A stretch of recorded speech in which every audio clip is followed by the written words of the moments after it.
Talakad tampo mo na lang tam.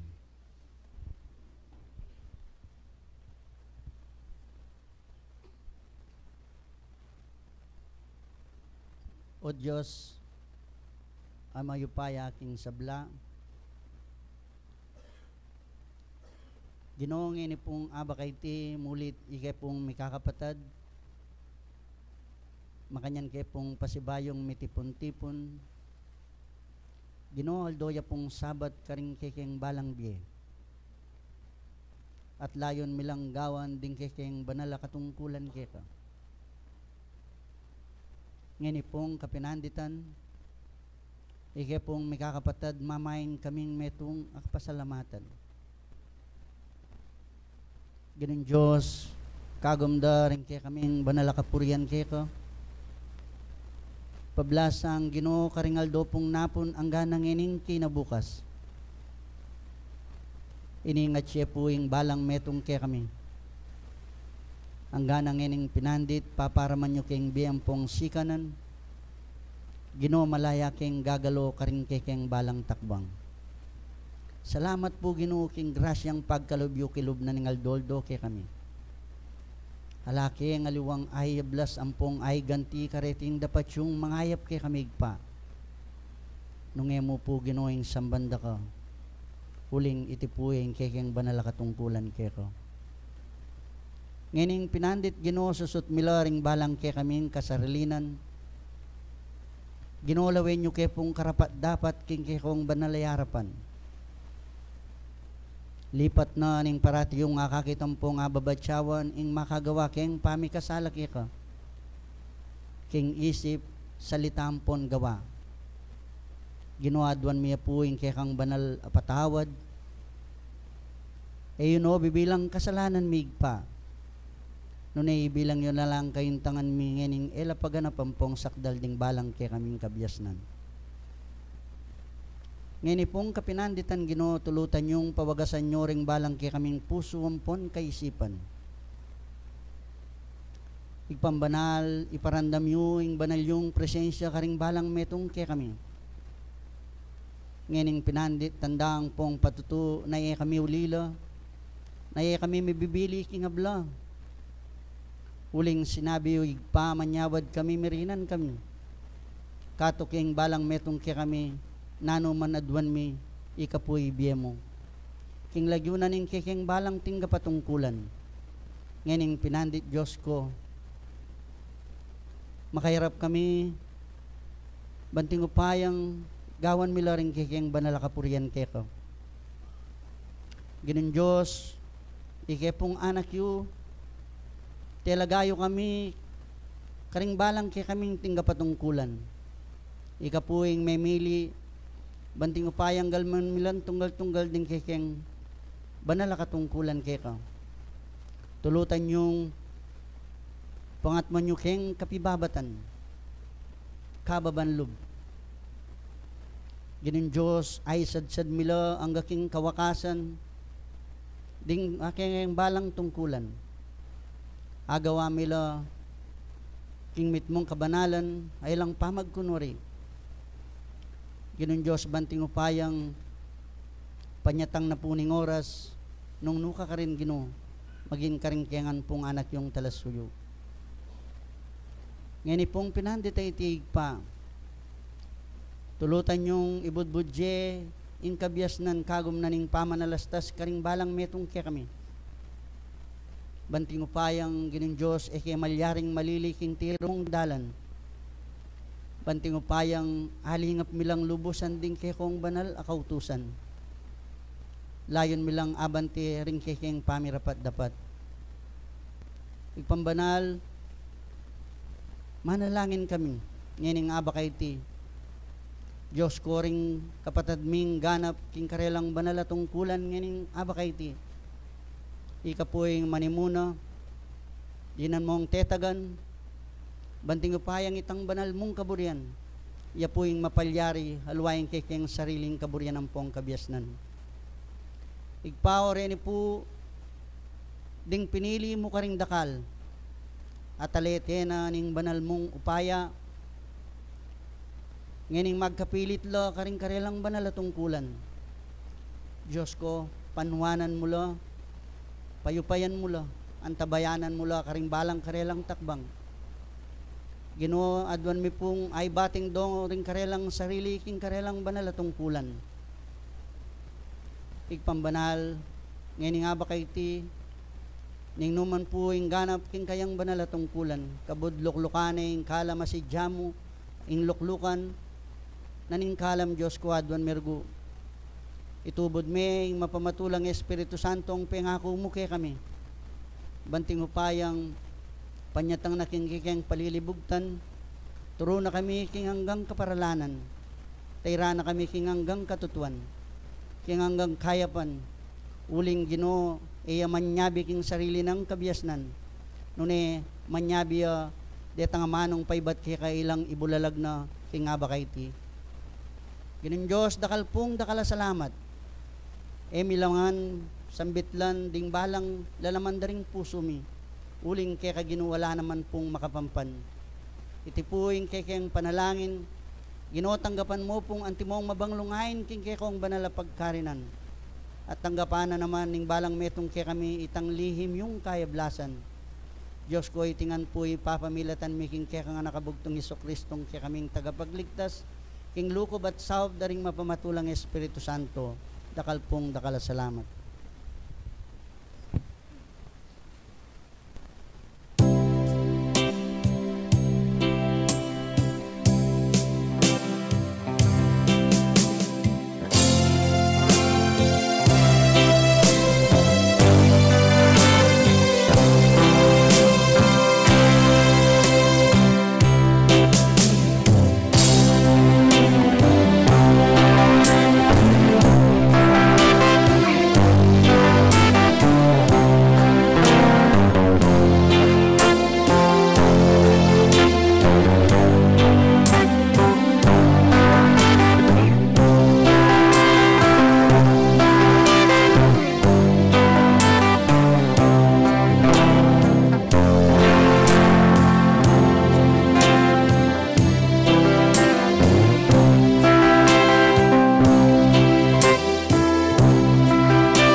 Hello.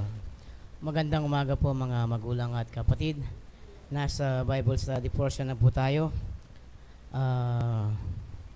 Maiksi lang naman po ang oras na gagamitin ko, 20 minuto at saka 1 oras. Ang paksa po na ating tatalakayin ngayon ay ang tanggapin ang biyaya at kaloob ng Diyos ng may kabuluhan. Referensya, 2 Korinto 6, Kapitulo 6, 1 hanggang 8. Datapwat hindi ko po gagamitin ang referensyang ito dahil sa tungkol sa biyaya at kaloob ng Diyos ay marami pong talata sa Biblia. At gagamitin ko na lang po ang talata na kalintulad din po ng Korinto 6, 1 hanggang 8. Mga magulang at kapatid, tungkol po sa biyaya at kaloob ng Diyos, ay ano ho ba ang kaloob at biyaya na una nating natanggap sa ating Diyos? Ang unang biyaya na ating natanggap po sa Diyos ay sinasabi sa banal na kasulatan sa sulat ni Apostol Pablo sa taga Roma 6:23. Paki-view po sa screen kung pwede. Roma 6:23. Ganito po ang sinasabi. Sapagkat ang kabayaran ng kasalanan ay kamatayan, datapwat ang kaloob na walang bayad ng Diyos ay buhay na walang hanggan kay Kristo Jesus na Panginoon natin. Napakaganda po ng kaloob na ibinigay ng Diyos sa atin, unang-una ang ating mga buhay. At ang kaloob na ito, kung papansinin natin, ay hindi po pare-pareho. Sa atin na lamang mga itsura, piluka, yan po ay kaloob din. Merong magandang lalaki, merong hindi gaano, merong matangos ang ilong, sorry po sa mga hindi, merong napakatangkad, sorry ko naman po. So, ang biyaya na ipinagkaloob ng Diyos hindi pare-pareho. At yan po ay binabanggit din ng Biblia sa 1 Korinto 7, versikulo 7. Basahin po natin. 1 Korinto, Kapitulo 7, versikulo 7.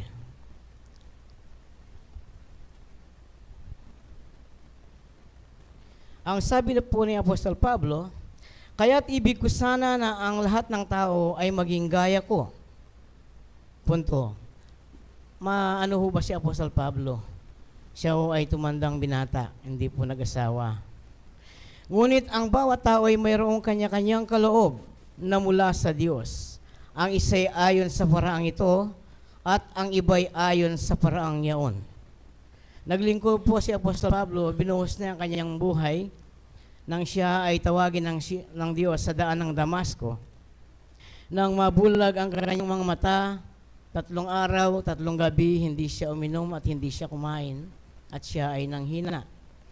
Pero niloob ng Diyos na siya rin ay pinalakas sa pamamagitan ng tulong ni Ananias. Nang siya ay ipanalangin ni Ananias, bumalik ang kanyang kalakasan. At simula noon ay naglingkod siya ng may katapangan at katapatan sa Diyos na hindi na nag-asawa. Datapwat ang sabi dito, kung babasahin mo sa ibaba, sa mga dalaga o binata, magandang manatili kayong ganun. Datapwat kung hindi kayo makapagtiis ay kayo ay mag-asawa. Kaya ang mga kapatid nating pari, meron silang tinatawag na vow of celibacy. Isang kasunduan na sila hindi mag-asawa para sila ay maglingkod sa Diyos nang walang istorbo. Hindi naman actually istorbo yun eh. Kasi sabi ng Diyos, nang lalangin niya yung tao, ang babae at lalaki, sabi niya, ililikha kita ng makakasama mo, ng makakatulong mo. Pero ganun pa man, kung tayo ay walang pagpipigil, ang sabi niya ay mabuting tayo ay mag-asawa. At kung ano po ang mga kaloob na tinutukoy dito ni Pablo na ang isa ay may kanya-kanyang loob, binabanggit po sa 1 Korinto Kapitulo 12, versikulo 4. Ang tungkol sa mga kaloob na iba't iba. Ngayon may iba't ibang mga kaloob, datapwat iisang espiritu sa 5.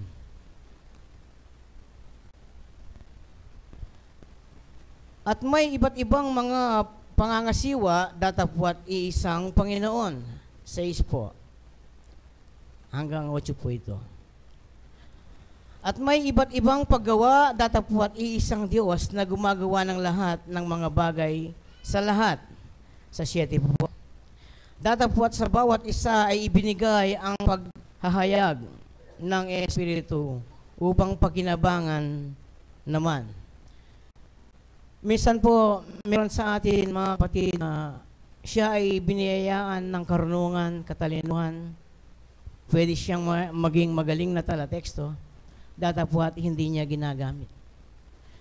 Meron pong iba't ibang uri ng kaloob na naibigay sa tao na hindi lang niya napapansin. Dapat ayon sa Biblia ay meron po tayong lahat.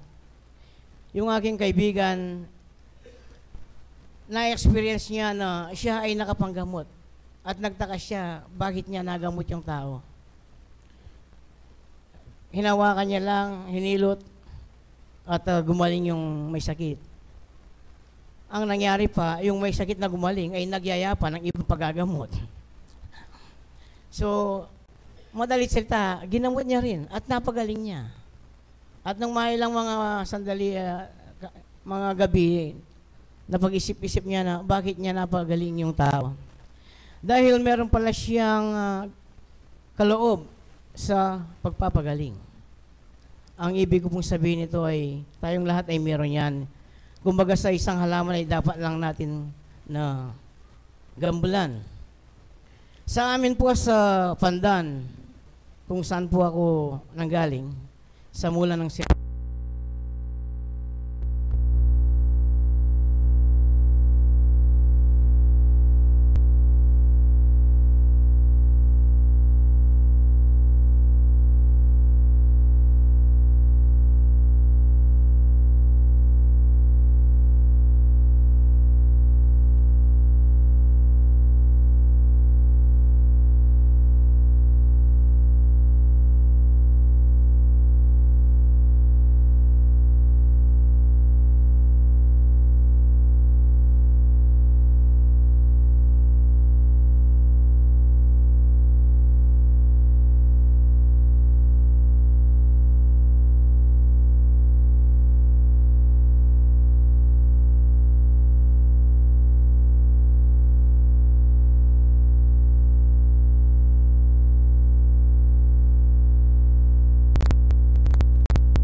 kaunting kaloob na binigay sa amin ng Diyos.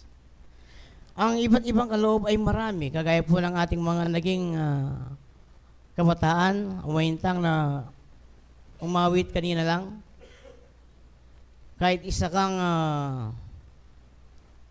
caretaker ng simbahan ito, sa anumang posisyon, para ating mapasaya ang ating Panginoon. Ganito po ang sinasabi ni Apostol Pablo tungkol sa ating mga tungkulin. Sa unang Tesalonica, Kapitulo 4, versikulo 4, panghuli pong talata ito.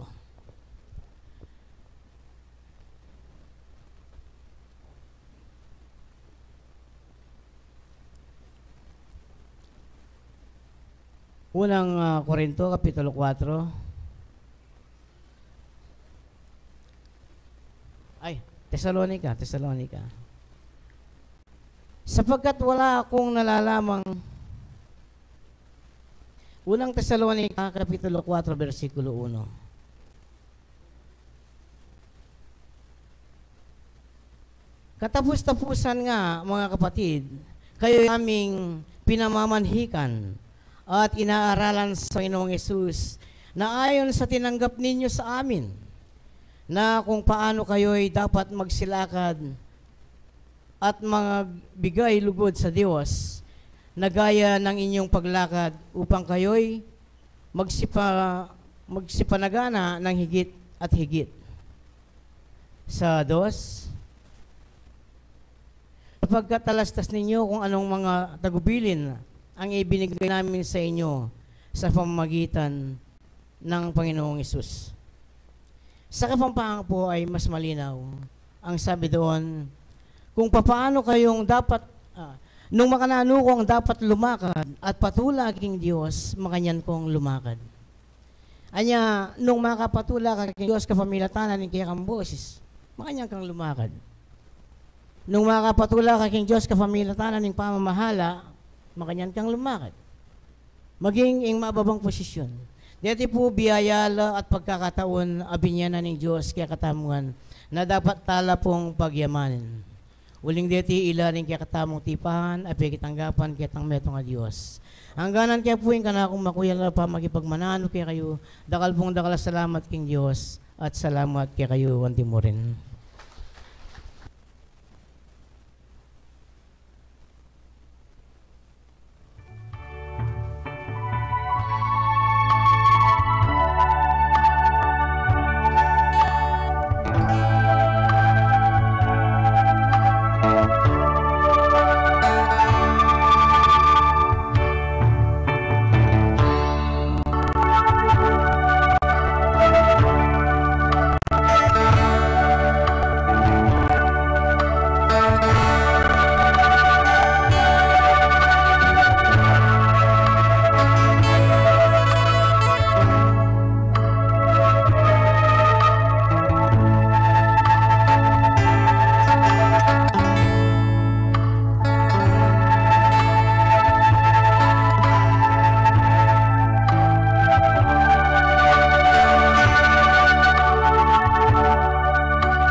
Ah, marami pong salamat.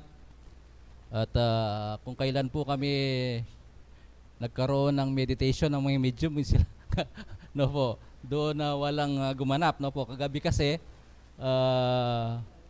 magkakasama kaming lahat ng mga medium, no po. Almost 98% ang attendance ng mga medium kagabi, no po. At dito po sila natulog, pero parang walang nag-prepare sa kanila, no po, mga kapatid. Kasi wala po yung ating magulang na matong medium dito, no po. Kaya hindi namin napag-usapan kung sino ang dapat gumanap sa kanyang tungkulin ngayong araw na ito, no po. Kaya nga yung ating chairman sa mediumship, no po, hindi kasi niya inantabayanan yung mga ano eh. No po. Ano po, pekebayan na nyapin,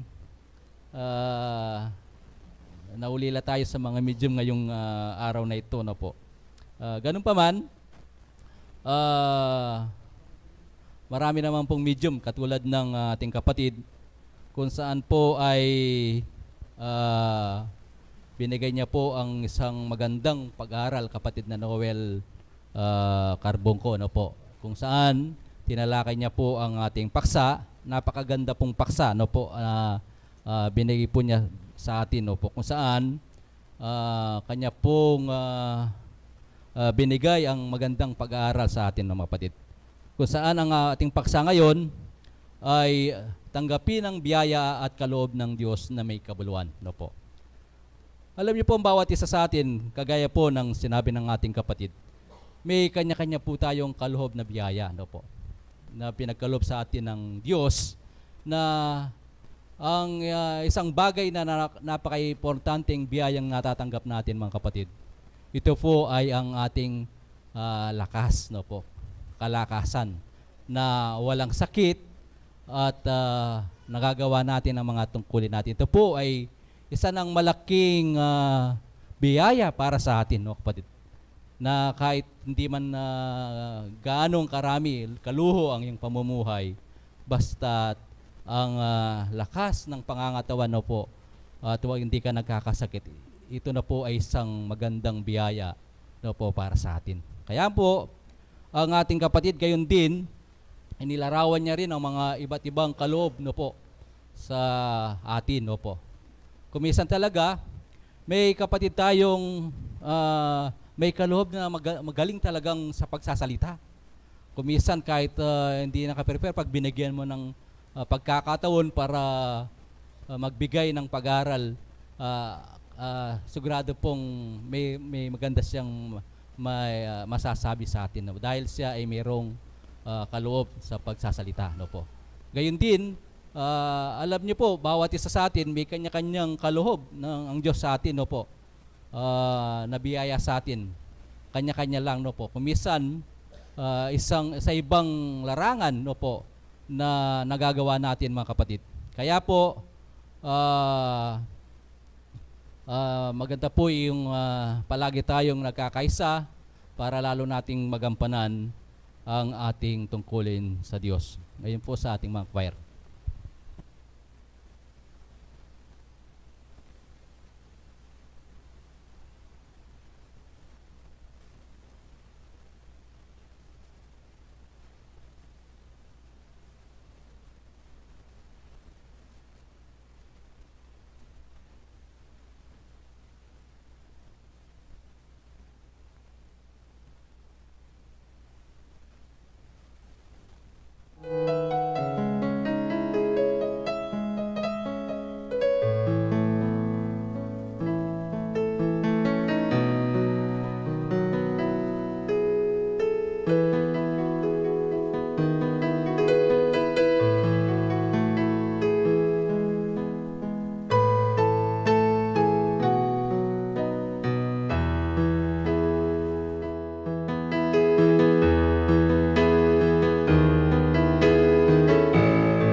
Dakal pong salamat at ngeni muntatamo po keng part 2 na ning kay katamong programa na po.